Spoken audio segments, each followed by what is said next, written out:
जब चुना ही है उसको उसका हुनर देखकर, तो परेशान क्यों हो अपना फटा जिगर देखकर।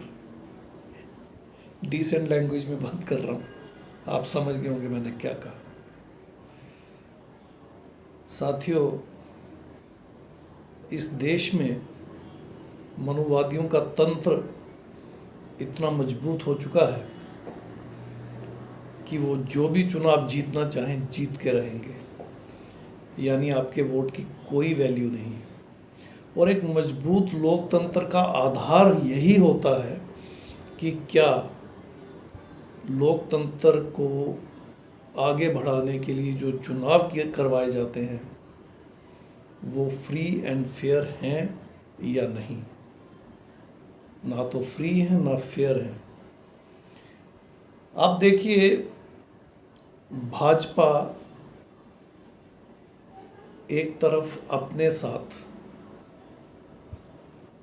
चुनाव आयोग, ईडी, सीबीआई, सुप्रीम कोर्ट वगैरह वगैरह वगैरह बहुत कुछ, आर्म फोर्सेस, पैरामिलिट्री, पुलिस, सब कुछ लेके वर्सेस आम जनता ऑफ दिस कंट्री, भारत की आम जनता एक तरफ। ये लोग कहाँ जो जीत पाएंगे इनसे आप चुनाव? नहीं जीत पाएंगे। मैं दावे से कह सकता हूँ पांचों राज्यों में जनता का सबसे मेजॉरिटी हिस्सा भाजपा के विरोध में था, मगर इन सब का इस्तेमाल करके भाजपा फिर सत्ता में आ गई और 5 में से 4 राज्यों में भाजपा और एक राज्य पंजाब में भाजपा की सी टीम, क्योंकि बी तो कांग्रेस है, सी टीम आप। तो आरएसएस की 5 उंगलियां घी में और सर कढ़ाई में, पूरी तरह से मनुवादी 5 राज्यों में अपनी सरकार बनाने में कामयाब रहे। क्यों कामयाब रहे? क्योंकि हर वो तरीका बरतना जानते हैं जिससे चुनाव जीते जाते हैं।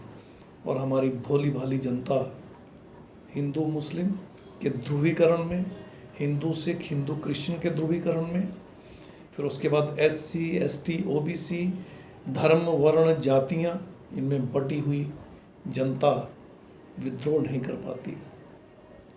क्योंकि जब चुनाव हाईजैक होते हैं, जब चुनाव इस तरह की बंगलिंग के साथ जीत लिए जाते हैं, जब चुनाव लोगों के वोट ना पड़ने पर भी जीतने की पोजीशन में कुछ लोग आ जाते हैं, तो फिर लोकतंत्र में विद्रोह बहुत ज़रूरी होता है। एक क्रांति की ज़रूरत होती है और देश उस ओर अग्रसर ज़रूर है, मगर अभी तक कुछ बड़ा देखने को नहीं मिला है। ये एक सत्य है, इसे हमें एक्सेप्ट करना होगा। हमने कहा था, चुनाव से पहले ही कहा था, फ्यूल प्राइसेस बहुत तेज़ी के साथ बढ़ेंगे। पेट्रोल हो, डीजल हो, गैस हो, सीएनजी हो, देख लीजिए इनमें कैसे आग लगी हुई है। 260% टैक्स दे रहे हैं हम इन पे।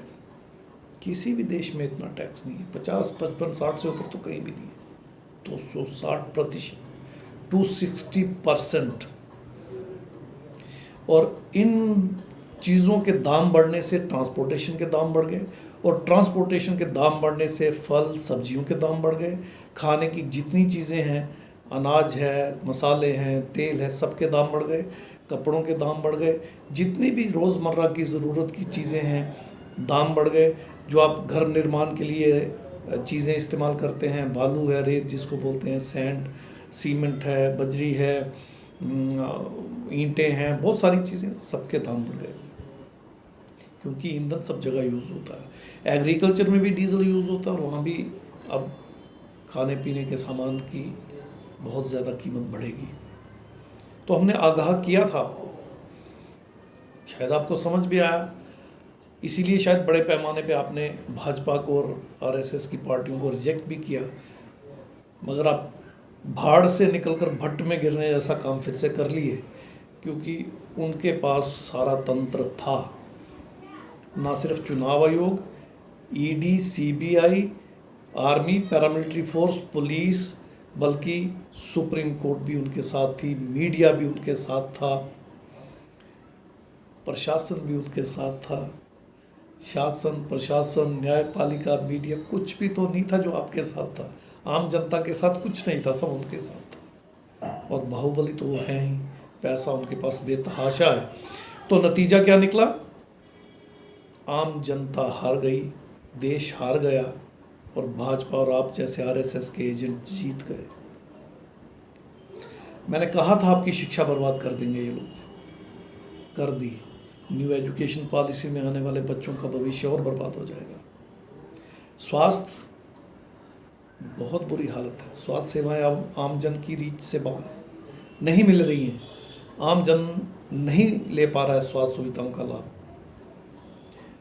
बेरोजगारी चरम सीमा पर है, रिकॉर्ड हाई।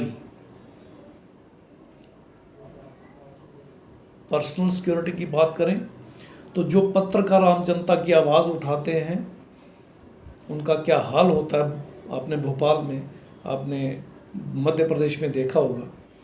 थाने में लाकर उनके कपड़े उतरवाकर उनके साथ जो किया है वो आपके सामने है।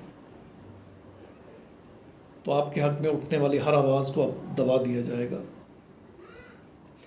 रूल ऑफ लॉ की बात करें, जंगल राज एक शब्द हुआ करता था, बूचड़ खाना, स्लाटर हाउस एक ये भी शब्द है। जंगल राज ही नहीं, अब बूचड़ खाना बना दिया गया है, स्लाटर हाउस बना दिया गया है पूरे भारत को। जिसको चाहो, जब चाहो, जहाँ चाहो ठोक दो, टपका दो, मार दो। पुलिस भी आपकी, पैरामिलिट्री फोर्स भी आपके अंडर, आर्मी भी आपके अंडर और जुडिशरी तो है ही आपके अंडर। अब बचा क्या आपके पास? पूरा देश तो आपके हाथों छिन गया। अब क्या बचा? अब भी आप नहीं चेत रहे। 14 अप्रैल आ रही है, बाबा साहब का जन्मदिन। 11 अप्रैल आ रही है, फुले साहब का जन्मदिन। जिंदाबाद जिंदाबाद, रैलियां, प्रदर्शन, बड़े बड़े टेंट लगेंगे, बड़े बड़े जुलूस, जलसे, बड़े बड़े महोत्सव मनाए जाएंगे, मेले लगाए जाएंगे। क्या ये कहा था बाबा साहब ने? क्या ये कहा था फुले साहब ने करने के लिए?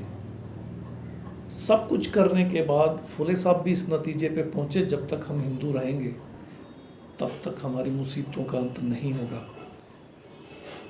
और उन्होंने एक नए धर्म की स्थापना की। उसके बाद जल्दी ही उनकी डेथ हो गई। 1888 में की और 1890 में उनकी डेथ हो गई। वो उसे आगे नहीं बढ़ा पाए। बाबा साहब ने भी पूरी ज़िंदगी सब कुछ करके देख लिया और अंतिम निर्णय ये लिया कि जब तक हम धर्म नहीं छोड़ेंगे, हिंदू धर्म के फोल्ड से SC ST OBC बाहर नहीं निकलेंगे और मुस्लिम सिख क्रिश्चियंस को अपने साथ नहीं लेंगे। इसके अलावा एंग्लो इंडियन, डच, फ्रेंच जो भी हैं, जो इंडियन कॉन्स्टिट्यूशन को मानकर भारत के संविधान के दायरे में रहना चाहते हैं, उनका स्वागत है। लेकिन यूरेशियन विदेशियों, यहूदियों को जब तक हम यहाँ से नहीं खदेड़ेंगे या इनके पैरेलल अपने सब लोगों को खड़ा नहीं कर लेंगे, हमारे मसले का हल नहीं होगा। और 14 अक्टूबर 1956 को उन्होंने हिंदू धर्म को छोड़ दिया, बुद्ध धर्म अपना लिया और हम सबको कहा कि जाति, वर्ण, धर्म छोड़कर धम्म में आ जाइए। अव्वल तो हम धम्म में आए नहीं, जो थोड़े बहुत आए भी वो जाति भी साथ में लाए, वर्ण भी साथ में लाए। वो गंदगी, जिस गंदगी से निजात पाने के लिए धम्म में आना था, साथ लाए। रिजर्वेशन का लालच था, नहीं छोड़ पाए। नतीजा, आज हम हाशिए पे खड़े हैं। तो साथियों, आज का ये वीडियो मैं यहीं ख़त्म करता हूँ एक सवाल के साथ। आखिर कब तक हम मनोवादियों के जूतों तले रोंदे जाएंगे? आखिर कब तक हम मूल निवासी बहुजन, SC ST OBC, मुस्लिम, सिख, क्रिश्चियन जो हम में से धर्मांतरित हैं, कब तक प्रताड़ना बर्दाश्त करेंगे? कब तक ये जुल्म सहेंगे? कब तक इस तशद्दुद को बर्दाश्त करेंगे? अब समय है कुछ करने का। आखिर कब तक? आने वाली नस्लें, आने वाली जनरेशन्स, आने वाली पीढ़ियां हमारे फोटो लगाकर जूतों से सुबह शाम पीटेंगी, पक्का पीटेंगी। अब भी वक्त है, सुधर जाओ।